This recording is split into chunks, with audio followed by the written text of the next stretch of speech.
Hello. मैं Dubey sir आज आपके सामने एक नया एपिसोड के साथ आया हूँ, नया वीडियो लेकर के आया हूँ। कल जहाँ तक हुआ था परावर्तन के नियम, आज उसके आगे आपको बता रहा हूँ।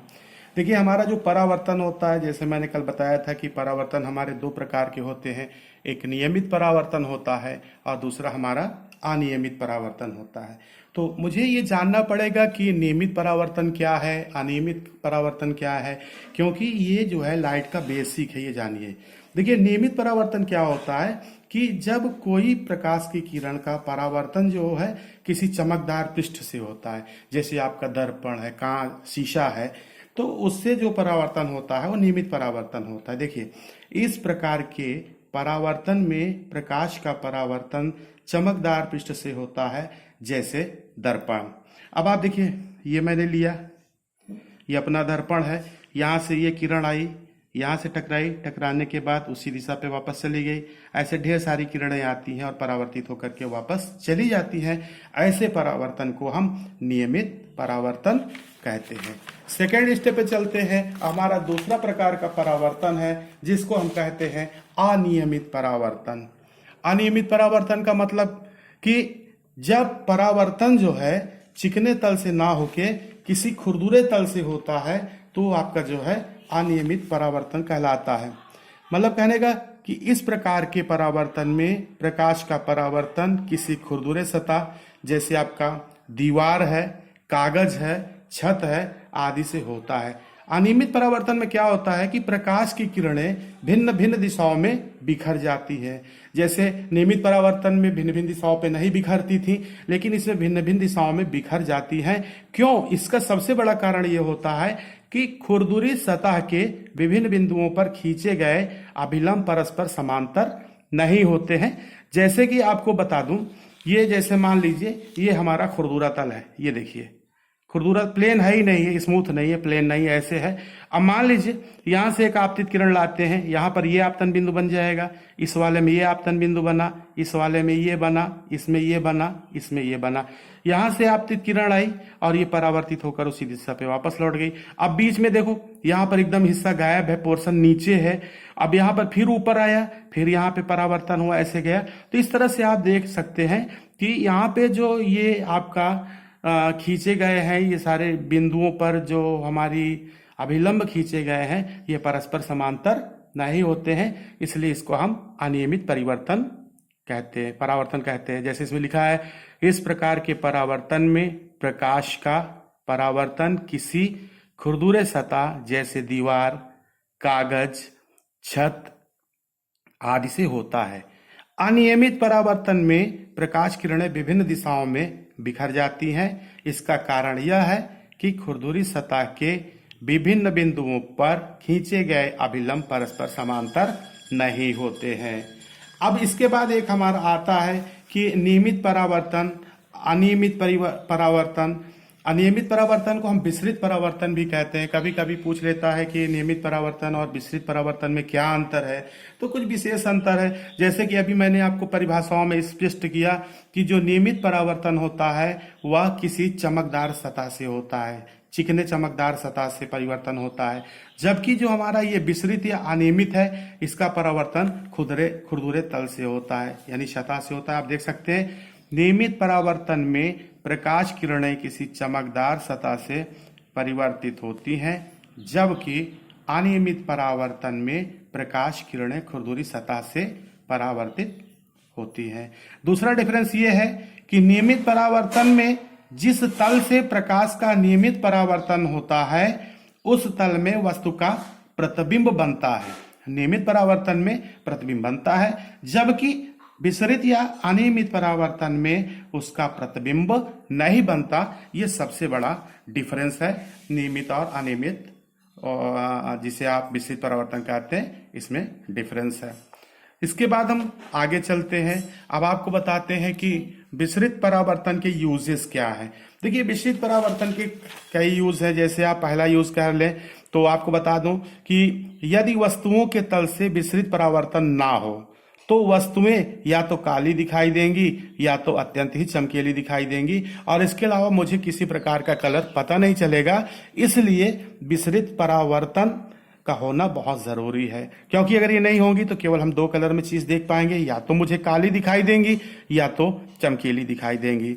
दूसरी बात यह है कि जो सूर्य प्रकाश से धूल के कण विसरित परावर्तन के कारण ही चमकते हुए दिखाई देते हैं। जैसे कभी आपका घर बना हो और कच्चा घर हो, खपरेला हो, तो उसमें आप देखें छेद बने हो, तो जब आप देखते हैं तो सूर्य का प्रकाश एक लाइन में ऐसे धीरे धीरे आता है और उसमें ढेर सारे कण ऐसे ऐसे कंपन करते रहते हैं। वो विसरित परावर्तन के कारण ही हमको चमकते हुए दिखाई देते हैं। तीसरी बात कि वस्तुओं के तल से प्रकाश का विसरित परावर्तन होने के कारण ही वे दृष्टिगोचर होती हैं। दृष्टिगोचर का मतलब वो मुझको दिखाई पड़ती है। तो विसरित परावर्तन का ये बहुत बड़ा यूज है। तो इस तरह से आप देख रहे हैं कि विसरित परावर्तन के कारण ही क्या होता है कि हमें वस्तुओं का ज्ञान होता है। इसके बाद आते हैं प्रतिबिंब, जिसको हम इमेज कहते हैं। प्रतिबिंब माने, वैसे अगर शाब्दिक अर्थ पे ले तो प्रतिबिंब माने परछाई होती है, परछाई से ही संबंधित है।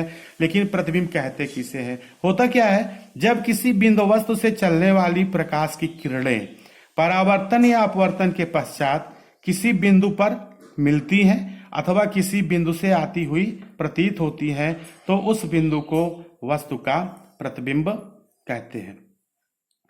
फिर से सुने, जब किसी बिंदु वस्तु से चलने वाली प्रकाश की किरणें परावर्तन या अपवर्तन के पश्चात किसी बिंदु पर मिलती हैं अथवा किसी बिंदु से आती हुई प्रतीत होती हैं, तो उस बिंदु को वस्तु का प्रतिबिंब कहते हैं।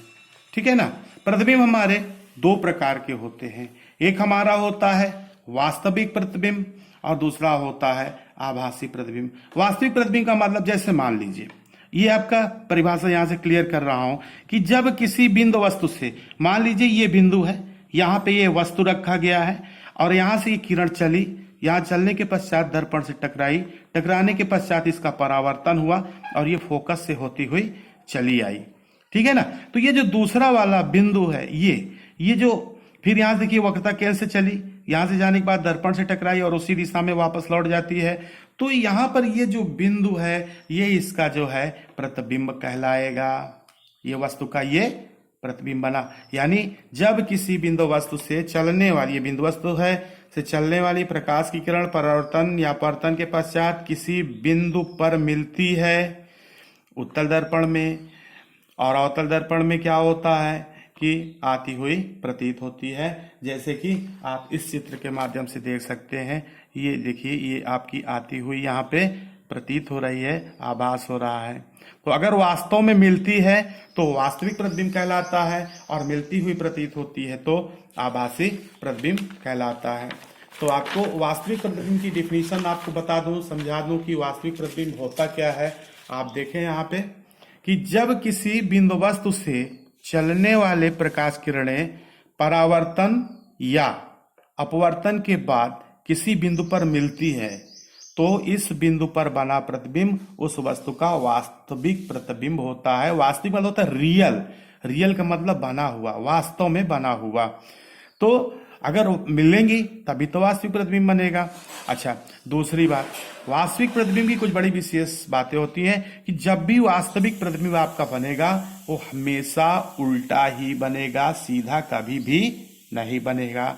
दूसरी बात, इस वास्तविक प्रतिबिंब को हम पर्दे पर प्राप्त कर सकते हैं।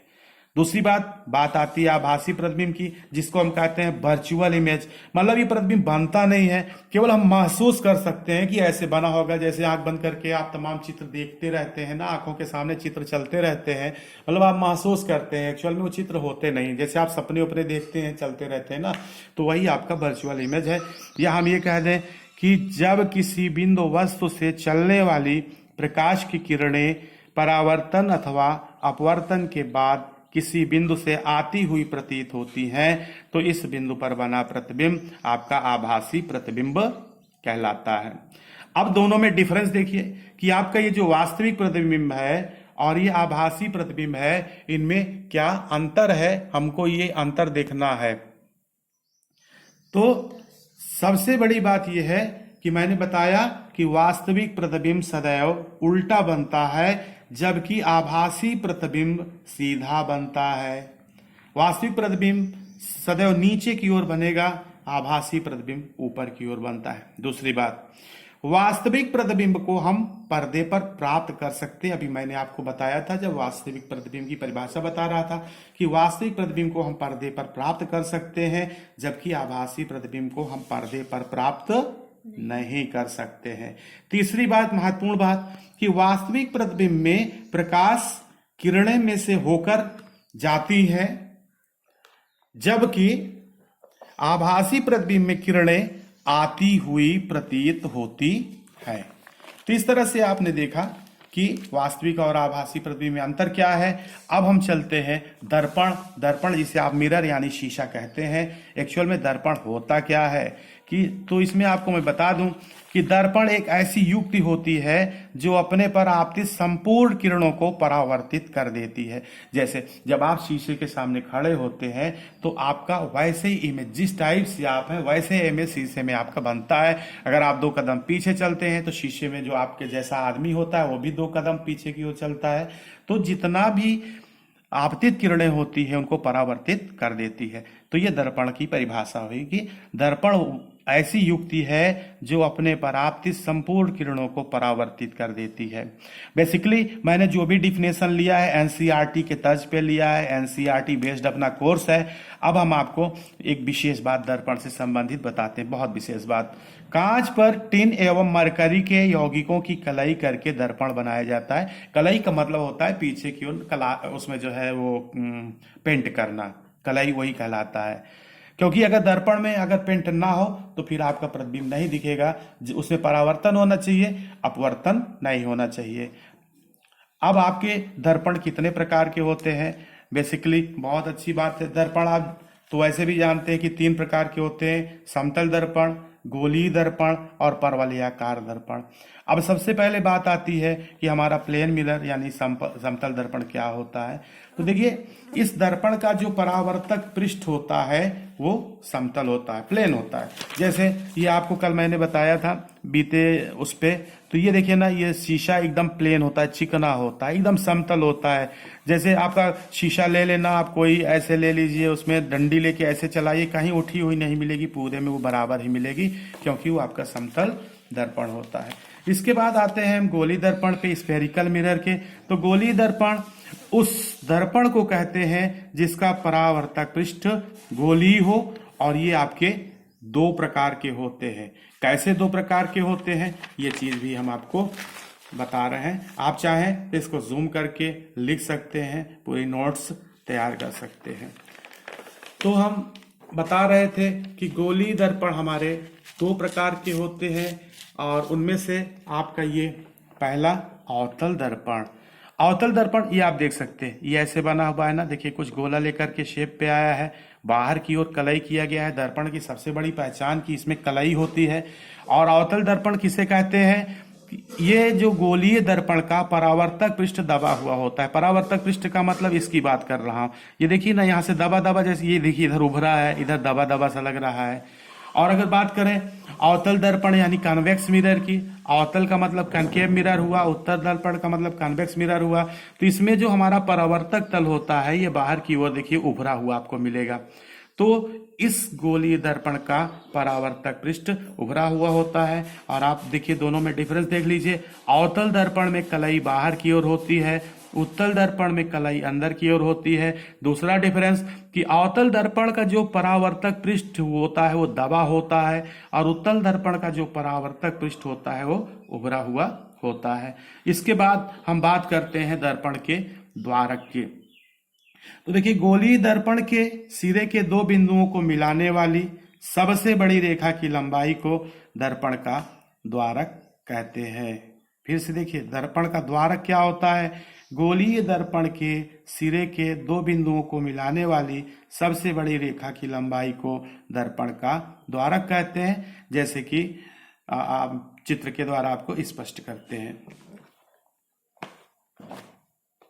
ये देखिए ये आपका दर्पण है, और ये देखिए ये सीधी लाइन इधर ऊपर से लेकर के ये जो नीचे तक आई है, यही दर्पण का द्वारक। द्वारक का मतलब आप व्यास से समझ लेते हैं, अगर मैथ पढ़ते हैं तो आप जान लीजिए कि दर्पण का द्वारक उसका व्यास ही होता है। यहाँ पे देखिए एक्स वाई रेखा, ये रेखा एक्स वाई है हमारी, यही दर्पण का द्वारक होती है। अब बात करते हैं कि दर्पण का ध्रुव या पोल किसे कहते हैं। तो गोलीय दर्पण के परावर्तक पृष्ठ के ठीक मध्य बिंदु को उस दर्पण का ध्रुव कहते हैं। जैसे यहां से आते हैं, मान लीजिए, सपोज कर लीजिए, जिस पे मैं आपको करके दिखाता हूं। जैसे ये आपका दर्पण है, ठीक है ना, ये, और ये इसका मिडिल पॉइंट है ये। तो ये आपका दर्पण का ध्रुव यानी पोल कहलाता है। क्या कहलाता है? दर्पण का ध्रुव यानी पोल कहलाता है। इसके मध्य बिंदु को ठीक बीचे बीच जो बिंदु होता है वह इसका ध्रुव यानी पोल कहलाता है। इसे पी से प्रदर्शित करते हैं। बात करते हैं सेंटर ऑफ कर्वेचर, वक्रता केंद्र की। तो गोलीय दर्पण जिस खोखले गोले का भाग होता है, देखिए गोला ही तो होता है, इसको काट के बनाया जाता है ना। तो गोलीय दर्पण जिस खोखले गोले का भाग होता है उस गोले के केंद्र को वक्रता केंद्र कहते हैं। इसे सी से प्रदर्शित करते हैं। जैसे मान लीजिए यहां से यहां तक ये 4 सेंटीमीटर का है, तो इसका आधा करेंगे तो बीच में यहां से यहां तक देखिए ये 2 सेंटीमीटर हो जाएगा, यहां से यहां भी 2 सेंटीमीटर। तो ये जो मिडिल पॉइंट है यही आपका वक्रता केंद्र यानी सेंटर ऑफ कर्वेचर कहलाएगा। यहां पर आप देख सकते हैं कलाई बाहर की ओर है, इसका मतलब ये आपका अवतल दर्पण है। यहां देखिए सेम चीज कलाई अंदर की ओर है तो ये उत्तल दर्पण होगा। और यहां से भी आप देख सकते हैं ये पूरा अगर आप मिला दें तो यहां से मान लीजिए अगर ये 3 सेंटीमीटर है तो इधर से भी ये 3 सेंटीमीटर होना चाहिए, और ये मिडिल पॉइंट ही आपका सेंटर ऑफ कर्वेचर होता है। बात करते हैं वक्रता त्रिज्या की। तो गोलीय दर्पण जिस खोखले गोले का भाग होता है उसकी त्रिज्या को गोलीय दर्पण की वक्रता त्रिज्या कहते हैं, और इसे आर से प्रदर्शित करते हैं क्योंकि आर फॉर रेडियस, रेडियस माने त्रिज्या होता है। तो यहां से देखिए दर्पण के ध्रुव से वक्रता केंद्र तक की दूरी को वक्रता त्रिज्या कहते हैं। दर्पण के ध्रुव से वक्रता केंद्र तक की दूरी को, ये दूसरी बहुत जबरदस्त परिभाषा है। वो परिभाषा तो आपको थोड़ी सी कठिन हो सकती है, लेकिन इसको आप आसानी से बता सकते हैं कि दर्पण के ध्रुव से वक्रता केंद्र तक की दूरी को हम वक्रता त्रिज्या कहते हैं, और इसे हम कैपिटल आर से प्रदर्शित करते हैं। बात करते हैं आज के अंतिम हेडिंग की, मुख्य अक्ष। मुख्य अक्ष क्या होता है? गोलीय दर्पण के ध्रुव और वक्रता केंद्र को मिलाने वाली रेखा। गोलीय दर्पण के ध्रुव और वक्रता केंद्र को मिलाने वाली रेखा को उस दर्पण का मुख्य अक्ष कहते हैं। ध्रुव देखिए ये ध्रुव है जिसे हम पी से कहते हैं, ये आपका सी है, वक्रता केंद्र है। इस लाइन को जो लाइन मिला देती है यही आपका, ये क्या कहलाएगी? ये लाइन पूरी क्या कहलाती है? इस पार से इस पार तक बाहर बढ़ती हुई चली जाती है, ये आपकी मुख्य अक्ष कहलाती है। तो इस तरह से आज के वीडियो में बस इतना ही, और आप इसको देखें, पढ़ें, जूम करके नोट कर लें। कहीं दिक्कत हो तो आप कमेंट बॉक्स पे लिख सकते हैं। और आज का वीडियो के लिए आपको देखने के लिए बहुत बहुत धन्यवाद। Thanks for watching.